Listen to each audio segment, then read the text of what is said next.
If you're not paying attention, the five top reasons most companies are failing or falling behind with AI, you're about to or already are wasting a ton of time and money, all while your competitors continue to leap ahead. And you need to act fast before you get left behind.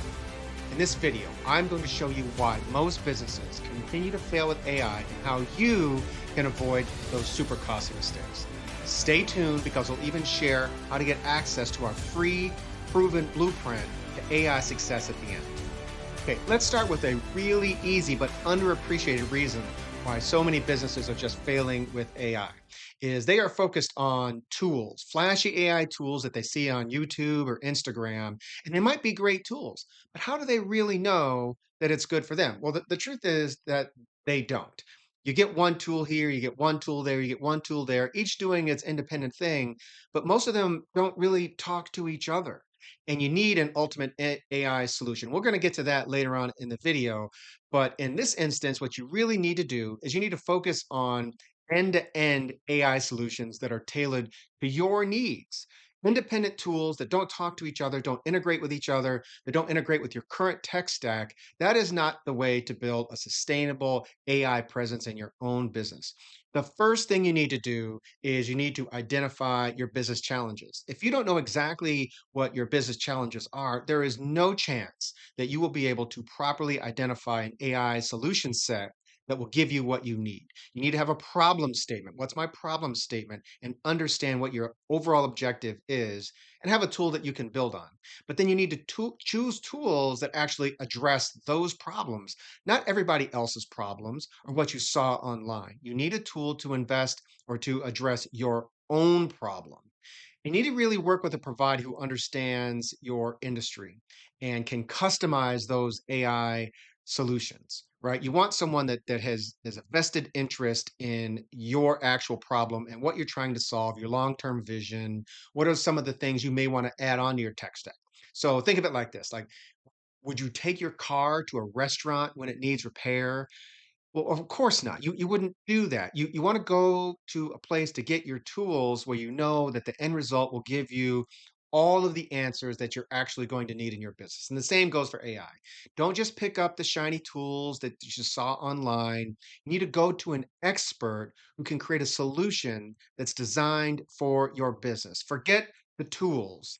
First, you need to identify your problem, identify your need, and then build a tool around your complete solution set and make sure that it integrates with your particular tech stack. We work with different clients all the time, and a recent client, they asked us to evaluate this particular tool that they thought was awesome. And in fact, it was. It was a really great tool. But the systems that they had were not in alignment. They wouldn't integrate with the AI tool. So you had this AI company that they had a really great tool. However, they told us if your company isn't running one of these two or three systems, we won't even talk to them. We won't integrate with them. We don't even want the business. I know that sounds completely bonkers, but when you go online and you see these fancy tools, you don't even know that it'll integrate with the systems that you have. So you need an end-to-end solution that is designed around your problem that will integrate not only with the systems and the tech stack that you have currently, but is also flexible enough to potentially integrate with systems that you will have in the future. The second thing you need to be aware of, which dovetails directly behind what I just shared with you, is you need to have tools that are scalable. We see so many businesses that are buying tools that are not scalable. There's no way to go up and to improve on or to add on the tool that they just acquired. So, AI tools without a solid foundation, they will totally hold you back in the long run. And frankly, it will ultimately render some of what you've acquired in AI tooling completely useless. You need scalable AI solutions with a foundation that start for growth. So, for example, you don't start by building a house by putting your faucets and your doors and your windows on the job site. That's not what you need first. You need your foundation first, and you can build up from there. And crafting an AI solution that will scale with your business is no different. You will want to add functionality. You will want to add things based on your inspiration of the tool that you just got, and you need a scalable solution that allows for that growth. And it all starts with your problem statement. What does your core solution look like based on the problem statement that your company actually has?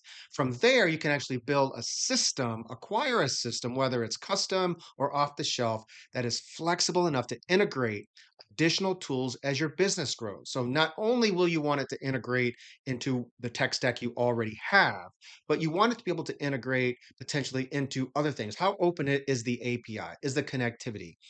To do this right, partner with an AI provider who understands both scalability and customization to figure out the right tools that will give you the flexibility to add on when you're ready. Right, you would never do that, and you would never build that house with by starting with windows and doors. You start with the foundation and you build from there. And I'm thinking about a potential client that we're talking to that has three particular problems that they're looking to solve. The first problem is, and I'm going to put this on the screen for you. The first problem is they want an inbound AI driven call center for after hours. Naturally, during the business hours, they want humans to have that human to human interaction, which I totally understand. I think it's the right thing to do. After hours, though, when no one is there, a conversational voice AI can handle roughly 60% of their inbound inquiries, which are general in nature, not tied to any account. Simple answers and FAQs, knowledge base can handle it. The other items can be driven forward to the right team member by creating a support ticket using our inbound support agent. The second thing they want to do is debt collection. They have clients that owe money. The third thing that they want to do is do prospective client nurture. And as you look from left to right on your screen, you'll see that the foundation is the inbound support voice agent that will deliver an AI experience. It really sounds fantastic. But we wanted to make sure that we started with something that we could scale upwards, right? They could get comfortable with the first element, and as they add each and every element. So we'll add on in stage two, we'll add on the debt collection. Then we'll go ahead and add on the prospective tenant nurture. All are using both inbound and outbound texting, emailing, voice agents, right? So that they can communicate in whatever channel that particular prospect or client wants to receive their information, right? So we really want to make sure that we're building something so that we don't have to start over each time they are inspired to add a new element. Third key mistake that we so often see is that we see businesses that they're chasing tools that don't integrate with their tech stack. And I did talk about this, I teased it a little bit earlier, but we're seeing tools that don't integrate with lots of systems. And that can be extremely frustrating to businesses that are looking for a certain piece of functionality. And it's really important that you evaluate your tech stack before you're investing in the AI tools. So making sure that the tools work across departments, that the AI tools can connect to different elements of your systems. And really, you need to make sure you're prioritizing the compatibility of the AI functionality over just the feature of that one particular tool. And this is where it really comes down to having that AI partner that really understands how to integrate or build where it's needed. I mean, think about going back to that building of that house is you don't use a flathead drill to drill in a Phillips head screw. You want to make sure that you have the right tools for the right jobs. And I mentioned, and I think this is so critically important, is that there are tools out there with good functionality, but they will only integrate with companies that use maybe the top couple of CRMs or inventory systems that a business might be using, and they're only able to service maybe 30% of the businesses that are out there, which I frankly don't understand. It's extremely frustrating that businesses can't get the functionality oftentimes that they need.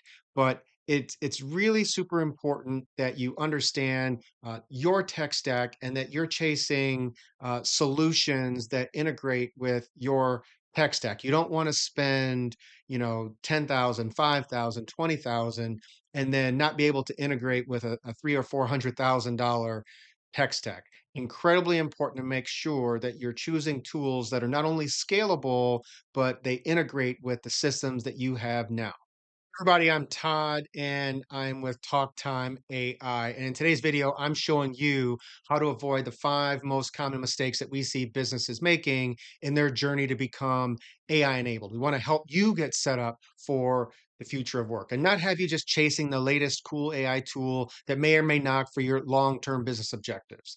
If you're watching this, you've probably seen other people that are reviewing tools, and you're watching people, but they haven't really customized solutions, AI solutions for real world businesses. But we've built and deployed and delivered, we maintain AI systems that actually work. So when we're talking about these systems, know that we are coming at this from a position of experience, that we know exactly what works and what does not work in today's business environment.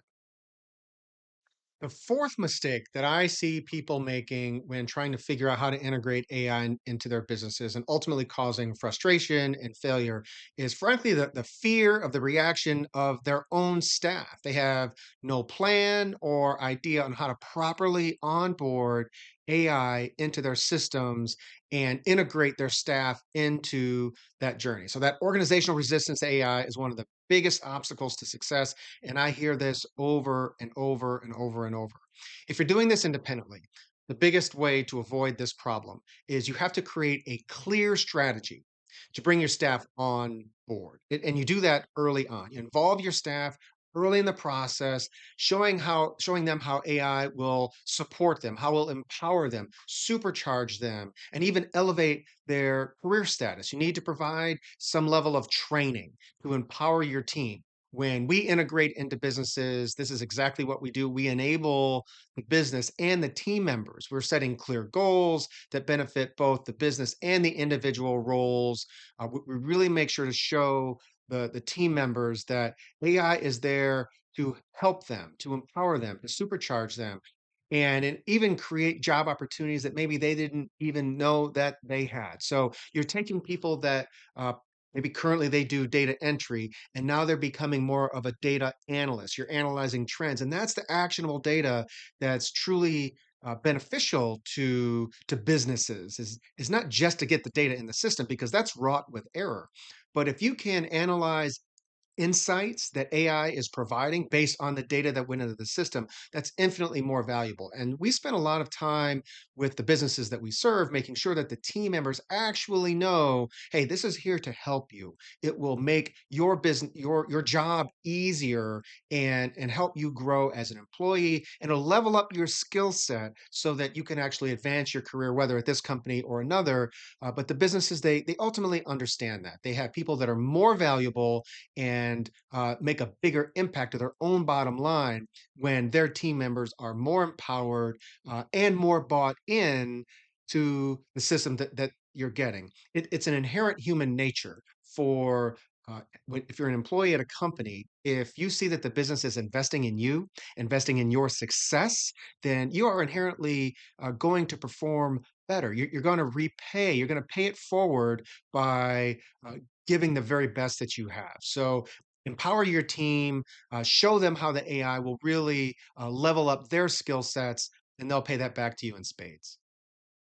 If you are that business owner or leader or department head and you're looking to understand how to properly integrate AI into your department, into your business, so that you get high productivity as well as having that AI have a high level of ROI, i.e., you want it to pay for itself and then some, I invite you to take advantage of our free course, the AI for Business OS. Free, and you can visit our site at aiforbusinessos.com. That's AI spelled out for business, AI for business os.com. There'll be a link right below in the description. Check that out. And what this is for is it'll help you and your business make sure that you understand how to systematically integrate AI into your systems that are scalable, highly productive, and provide a high level of ROI. The fifth value point that we often see, and these are mistakes that we see businesses make, is businesses believe AI is either too expensive or, frankly, too complex for their level of business. Because we see a lot of non-technical companies that are interested in AI and shy away because they think it's just either too costly or too complicated to implement, and that's just honestly not true. Is First thing you do is you break down the investment and simplify the integration process. So you start with smaller, lower risk AI projects that demonstrate quick wins. And that's the easiest way to want to continue something is to see a win. So we encourage smaller, quick wins to get comfortable with the concepts. Working with that expert, that AI partner that is fractional on your team. So you're not paying for data scientists or anything like that, but you really work to get small quick wins into your business and see that it's not too expensive, and you work with tools that provide a really simple dashboard. How do I get the insights out of AI? How do I get notified? So for example, we're working with a client right now, a new client, where their issue is inventory management, way too much inventory on their lot, and they don't really have a system to figure out when to buy what amount of inventory. And we know, as do they now, that they have way too much cash, capital, interest money that they're paying. And the system that we're going to deliver is going to simply bubble up notifications for their leadership. Hey, you have historical trends of purchase orders of a certain type on a certain type of SKU, a certain type of product, and your inventory level is here. Or you've produced this much, however, you historically only sell this much of a particular product. So it will allow for insights in a very simple way. And we're talking emails and text messages with simple insights backed up by some data showing them historical reasons for the AI notification. But it doesn't have to be complicated. It can be super simple and drive real, simple, actionable insights for your team to make smart decisions based on data driven analysis. So those are the five most important points when it comes to properly integrating AI into your business. We've talked about tools versus solutions, thinking about the big picture. We've talked about scalability, making sure that you can grow with your AI tooling, the integration into your current tech stack, getting the incredibly important buy-in of your staff and stakeholders, and your measurement of your ROI before you even start building. You have to know, is it even worth it to build in the first place? Having these 5 points in mind will help you really reinforce for yourself and your business that you are focused on the right AI strategy. Do not let these things go by the wayside. Don't let them hold you back. In order to properly integrate AI, click the link below. Check out the free course that we have for you, the AIforbusinessos.com. That's AIforbusinessos.com. And there you can learn, as a business leader, department owner, business owner, how to properly think about AI before you start wasting money on tooling that may wind up useless with the next two or three things that you're looking to do. However, if you're looking to just skip the line altogether and you're ready to have a competent partner that will be able to integrate the combination of custom tooling, off the shelf tooling, whatever the right answer is for your business, feel free to join us at talktimeai.com. That's talktimeai.com. A little swag here. But check that out. Check out the course. We think it's incredibly important to start there. Give the video a like and subscribe. We've got a lot more coming up very shortly. So we'll look to see you in the next video. Take care.